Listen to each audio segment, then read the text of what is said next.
In today's video, how to always appear active on Slack. On Slack, click on your profile icon, select set yourself as active, but keep in mind this only lasts for limited time, and Slack automatically update your status based on your computer activity. What you can do, Slack activity status is tied to your computer activity.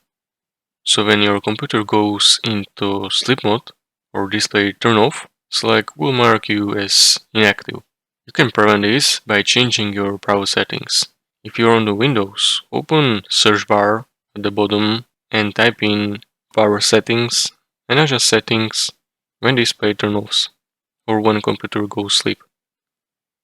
Set this to none and then save changes. If you're on the Mac, go to System Preference, Energy Saver, and change settings for display sleep and computer sleep to prevent them from going to sleep. This way, even if you are away from your keyboard, Slack will still consider you active as long as your computer stays on and display is active.